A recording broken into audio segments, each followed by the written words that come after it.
The wind pounded against the small mountain town like a wild beast, its howls rattling rooftops and sending shivers down every spine. Snow began falling in relentless sheets just after lunch, turning rooftops, trees and streets into a seamless quilt of white. Inside a humble cottage on Elm Street, 22-year-old Emma Carr stirred a pot of soup at her stove, her spoon tracing lazy circles while she kept one eye on the clock. She'd promised her boss dinner would be ready on time, and promised her 5-year-old brother Noah he could build snowmen outside.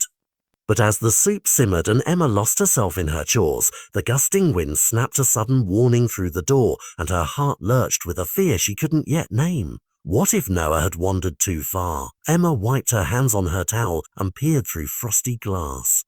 The yard, once echoing with Noah's laughter, lay empty beneath layers of swirling white. Panic flushed her cheeks as she flung the door open and called out, "Noah, sweetheart, come inside." Her voice vanished in the storm swallowed whole. The sky, once a soft grey, had darkened to slate, and each breath she took felt like inhaling shards of ice. She raced onto the porch, scanning every drifting snowbank for a sign of her little brother, but only his tiny footprints led away, vanishing into the swirling abyss.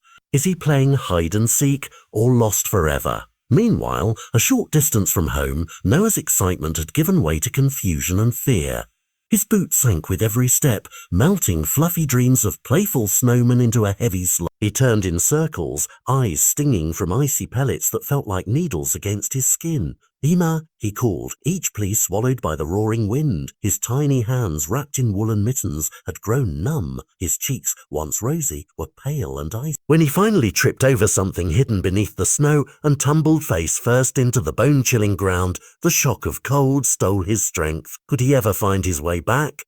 Shivering beyond his control, Noah curled into a ball, his body trembling like leaves in a storm. The world around him had become a blinding swirl of white, erasing every landmark he recognized. His breaths came in shallow puffs that vanished almost instantly, leaving him grasping for warmth that wasn't there. Hypothermia crept into his limbs, turning them heavy and stiff as if icy chains had wrapped themselves around his little frame. In his foggy mind, fear whispered this might be the end, unless help came soon. Would the blizzard claim him before anyone could hear his cries? Then through the roar of the storm came a sound so faint it could have been a dream. A bark. Noah's eyelashes, glazed with frost, fluttered open. Another bark, clearer this time, crunched through the air like footsteps on cold gravel. He wanted to look, but his body refused. All he saw before darkness crept back was a blur of black and tan, a warm weight settling over him. And for the first time since he'd ventured out, he felt safe. Who or what had answered his silent plea? Through the merciless blizzard, a lone figure moved with unwavering purpose. Rex, a retired nine-search and rescue German shepherd, pressed forward on powerful legs built for deep drifts. Though he'd left service a year ago, the instinct to save hadn't left him. His ears pricked as he caught a faint, out-of-place scent, a child. Faster he went, separating prints in the snow that led to a tiny, motionless body curled against the frozen earth.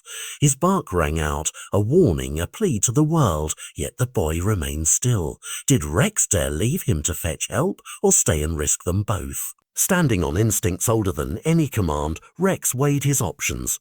To abandon the child meant certain death. To remain was to gamble his own survival. With a decisive sigh, he lowered himself onto the snow, pressing his warm flank against Noah. The dog's thick coat acted like a living blanket, transferring precious heat to the frail body beneath. Rex nudged the boy's shoulder with his cold nose, then let out short, urgent barks that fragmented in the wind. Each message, "I'm here. Hold on. Could one dog's love be enough to conquer a storm?" Night stretched on as the storm roared its fiercest. Snow piled in drifts around them, burying Rex and Noah beneath unyielding layers of white. The wind carved ice into every exposed surface, slicing at Rex's fur and chilling him to the bone. Yet with every shiver, the dog tightened his embrace, sheltering the child from merciless gusts. His barks grew hoarse, his throat raw, but he summoned the strength to call again and again, believing someone, anyone, might hear. Would the world awaken before the cold claimed them both? Suddenly, the wind's fury began to wane. Pale light streaked the sky as dawn broke, painting the landscape in ghostly blues and pinks. Emma, heart pounding, trudged through knee-deep snow alongside a growing search party of neighbours and rescue workers, their voices hoarse from shouting Noah's name. Then a shout, a set of deep paw prints, distinct and purposeful, led into the silent trees. Smaller, uneven footprints followed them before cutting off. A trail made by a dog and a child. Could this be the sign they'd been praying for? Emma's breath caught in her throat as she spotted a mound in the snow, two shapes huddled together, barely distinguishable. Racing forward, she brushed aside the cold veil to reveal Noah, pale but breathing, wrapped in the embrace of a snow-dusted German Shepherd. Boy crashed over her like the thaw of spring. "A Noah!" she sobbed, scooping him into her arms and pressing him close. His lips were tinged blue, but when he murmured Yma, her tears of relief turned to laughter. Behind her, Rex let out a low, exhausted whine, his dark eyes fixed on the boy he'd saved. How do you thank a hero when words won't do? The scene shifted to the warm glow of the hospital room where gentle beeps and soft murmurs replaced the storm's roar. Noah lay under a thick blanket, his tiny hand gripping Emma's. Each rise and fall of his chest was a miracle. At the foot of the bed, Rex lay curled like a guardian statue, too stiff and tired to move, yet unwilling to leave.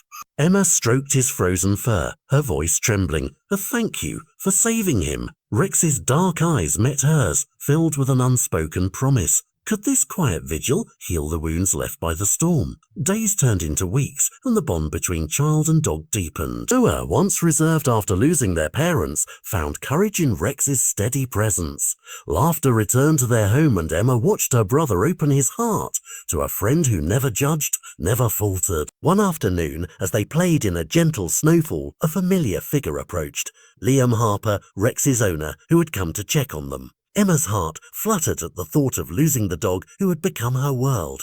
But when Liam saw Noah clutching Rex's paw, he smiled softly. "He chooses where he's needed," Liam said. Could a dog's loyalty redefine what family truly means? Months later, beneath the same peaks that once knew only howls of wind, a new family stood together in fresh snow. Emma and Noah framed either side of Rex, and beside them, Liam, no longer an outsider but part of their story.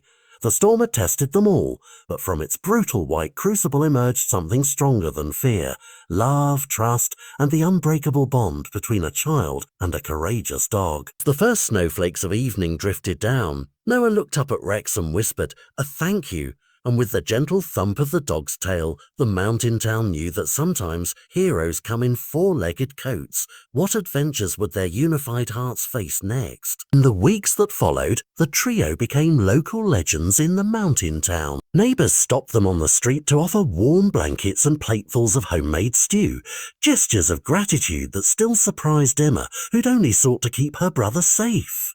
Noah, once too shy to speak up in class, now regaled his friends with the tale of a brave German shepherd who guarded him through the storm, his voice bright and proud. Rex, for his part, wore a new collar gifted by the mayor himself, its engraved tag reading "A True Hero." As winter slowly thawed into spring, the bond between child and dog only deepened. Early morning walks turned into playful chases through daffodil-studded fields, and Emma caught herself smiling at the sight of Noah's laughter echoing off the hills. Liam, too, found himself drawn into their new routine, no longer just Rex's owner, but a friend who shared hot chocolate by the fire on chilly evenings. And though the memory of that night still sent a flutter through Emma's heart, she now knew that courage and love could thrive even in the most merciless cold. What new challenges and joys would their unbreakable family face together next?